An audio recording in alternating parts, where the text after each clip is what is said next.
Rupee network நண்பர்கள் அனைவருக்கும் வணக்கம்.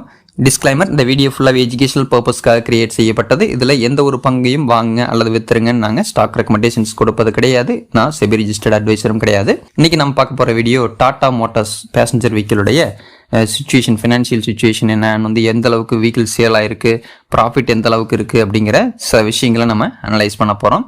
ஸோ அது உங்களுடைய பங்குதாரர்கள் எத்தனை பேர் இருக்காங்க அப்படிங்கிற டீட்டெயில்ஸ் கூட நம்ம பார்க்க போகிறோம். இதெல்லாம் பார்க்கறதுக்கு முன்னாடி நம்ம சேனலை நீங்கள் இப்போ தான் பார்க்குறீங்க அப்படின்னா நம்ம சேனலுக்கு சப்ஸ்கிரைப் பண்ண மறக்காதீங்க. டாடா மோட்டார்ஸ் அப்படின்னாவே ஒரு மல்டிநேஷனல் பிராண்ட் ஆட்டோமொபைலு. ஸோ இது தெரியாதவங்க இருக்கிறதுக்கான வாய்ப்புகள் இல்லை. ஸோ இதை பற்றி நம்ம என்னென்ன பிராண்ட்ஸ் அவங்ககிட்ட இப்போ மேனுஃபேக்சர் பண்ணுறாங்க அப்படின்னு பார்க்கும்போது டாடா பஞ்ச்லேயே ஈவி இருக்குது, நெக்ஸான் அதே மாதிரியான EV vehicle, Tiago and Altroz, Harrier, Safari இந்த மாதிரியான பிராண்ட்ஸ் எல்லாமே அவங்க சேல் பண்ணிட்டு இருக்காங்க. ஸோ இந்த இதில் பார்த்தீங்க அப்படின்னா எந்த அளவுக்கான சேல்ஸ் இருக்குது அப்படின்னு பார்க்கும்போது 2024 5,74,166 வெஹிக்கிள்ஸ் சேல் பண்ணியிருக்காங்க. இதுவே 2025 5,56,367 வெஹிக்கிள்ஸ் தான் சேல் பண்ணியிருக்காங்க. இதுவே கடந்த ஆண்டோட கம்பேர் பண்ணும்போது -3% குறைவாக தான் இருந்திருக்கு சேல்ஸு.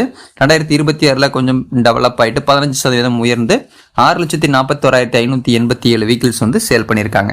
சரி, இவங்களோட அதிக அளவில் சேல்ஸ் அப்படிங்கிறது எந்த வெஹிக்கிள் அப்படின்னு பார்த்தீங்கன்னா டாடா பஞ்சுக்கு தான் ஃபர்ஸ்ட் இடம். 2024 செகண்ட் பார்த்தீங்கன்னா எஸ்யூவி பொறுத்த வரைக்கும் நெக்ஸான் இருந்துச்சு. 2025 எகெயின் மறுபடியும் டாடா பஞ்ச் தான் ஃபர்ஸ்ட் இடத்துல இருக்கு. 2026 நெக்ஸான் எஸ்யூவியில் ஒரு பெஸ்ட் செல்லிங் வெஹிக்கிள்ஸ், அதாவது கிட்டத்தட்ட 2,16,000 வெஹிக்கிள்ஸ் சேல் ஆயிருக்கு. இதுவே பஞ்ச் அந்த சுச்சுவேஷனில் 1,83,980 வெஹிக்கிள்ஸ் சேல் ஆயிருக்கு அப்படிங்கிற ஒரு தகவல். ஸோ இந்த சுச்சுவேஷன் இது போதும். இவங்களுடைய ஷேர் பற்றின இன்ஃபர்மேஷன்ஸ் என்ன அப்படிங்கிறத பார்க்கலாம். இவங்களுடைய மார்க்கெட் கேபிட்டல் 1,22,630 கோடி ரூபாய் இருந்துகிட்டு இருக்கு. இவங்களுடைய current market price 333. High and low அப்படிங்கிறது high 447, low 294. Stock PE ratio 1.42. இது ரொம்பவே கம்மி, ஹை ரிஸ்கான ஒரு சுச்சுவேஷனில் இருக்குது. அண்ட் அடுத்தது புக் வேல்யூ 304, நியர்பை மார்க்கெட் ப்ரைஸோட இருக்குது அப்படிங்கிறனால ஓரளவுக்கு ஓகே. டிவிடெண்ட் ஈல்டு 1% விட குறைவாக இருக்குது. இதுவும் ஒரு சாட்டிஸ்ஃபைடான விஷயம் கிடையாது. ROCE 2.73, இதுவும் சாட்டிஸ்ஃபைடான ஒரு வேல்யூ இல்லை. ரிட்டர்ன் ஆன் ஈக்விட்டி 75% இருக்குது. இது அக்செப்டடு, ஒரு நல்ல வேல்யூ அப்படின்னே சொல்லலாம். இவங்களுடைய ரெவென்யூ அப்படின்னு பார்த்தீங்கன்னா 2022 2,78,000 கோடி ரூபாயா இருக்கு. அடுத்தது கொஞ்சம் இன்க்ரீஸ் ஆயிட்டு 3,45,000 கோடி, மறுபடியும் 4,37,000 கோடி அப்படிங்கிற அளவுக்கு டெவலப் ஆயிட்டு எகெயின் 2025 பிறகு 2026 3,35,000 கோடியா குறைஞ்சிருது. ஸோ ரொம்பவே வேல்யூ ரெவென்யூ குறைஞ்சிருக்கு அப்படின்னு தான் சொல்லணும். நெட் ப்ராஃபிட் மைனஸுக்கு போயிருக்கு 2026. 2022 மைனஸ்ல தான் இருந்துச்சு. எகெயின் கொஞ்சம் டெவலப் ஆச்சு. 2024 31,000 கோடி ரூபாயா இருந்துச்சு நெட் ப்ராஃபிட். எகெயின் 2026 கொஞ்சம் குறைஞ்சது 22,991. அதற்கு பிறகு -1,823 கோடி ரூபாயா இருக்கு 2026. ஸோ சேல்ஸ், நெட் ப்ராஃபிட் இது எதுவுமே ஓரளவுக்கு பெரிய அளவில் சொல்ற மாதிரியான ஒரு வேல்யூ இல்லை. இவங்களுடைய கடன் விகிதம், டெப்ட் ஆன் ஈக்விட்டி கடனை ஸ்டெப் பை ஸ்டெப்பாக குறைச்சிருக்காங்க. 0.62 இருக்கு.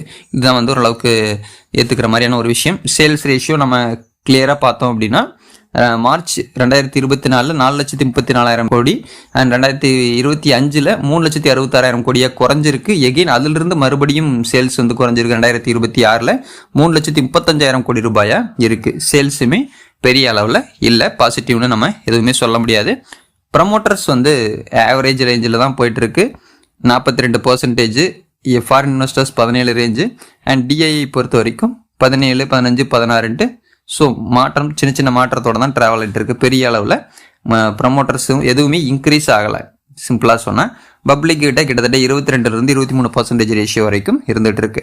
இவங்களுடைய பங்குதாரர்கள்ங்கிறது 2025 செப்டம்பரில் 66,55,776 ஷேர் ஹோல்டர்ஸ் இருந்தாங்க.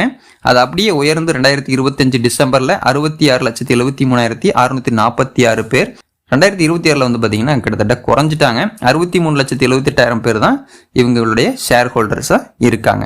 ஸோ இந்த பங்குதாரர்கள் இருக்கிற சுச்சுவேஷன். இவங்க எந்த அளவுக்கு ப்ராஃபிட் எடுத்திருக்காங்க அப்படின்னு நம்ம இயர்வைஸ் டேட்டா எடுத்தீங்கன்னா 10 வருஷமாக ஹோல்டு பண்ணுறவங்களுக்கு ஒரு % தான் ப்ராஃபிட், 1.3%.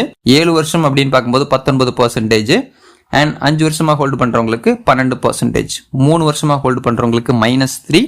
2 வருஷமாக ஹோல்டு பண்ணுறவங்களுக்கு -26. 1 வருஷமாக ஹோல்டு பண்ணுறவங்களுக்கு 17% மைனஸ். ஸோ இதில் இந்த பங்கை வச்சிருக்கவங்களுக்குமே பெரிய அளவில் ப்ராஃபிட் இல்லை, எல்லா டேட்டாக்களுமே வந்து பெரிய அளவில் சாதகமாக இல்லைங்கிறது என்னுடைய ஒப்பீனியனு. ஸோ அடுத்தது என்னென்ன அப்படிங்கிறத நம்ம பார்ப்போம். இவங்களுடைய சாதகமான விஷயங்கிறது என்னன்னா, இதில் சிஏஜிஆர் 5 வருஷத்துடைய சிஏஜிஆர் 101% இருக்குது.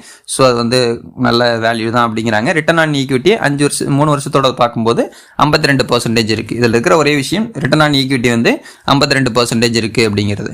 நெகட்டிவான விஷயம் அப்படிங்கிறது low interest coverage ratio and sales growth ரொம்பவே கம்மி, டேக்ஸ் ரேட் வந்து அதே மாதிரியான இந்த மாதிரியான சில பிரச்சனைகள்னால தான் வந்து ப்ரைஸ் வந்து வாகனங்களை பொறுத்த வரைக்கும் சேல்ஸும் குறைவு, ப்ராஃபிட்டும் குறைவு, இந்த கண்டிஷனில் தான் போயிட்டு இருக்கு. இயர்னிங்ஸுமே வந்து கம்மியாக தான் இருக்குது.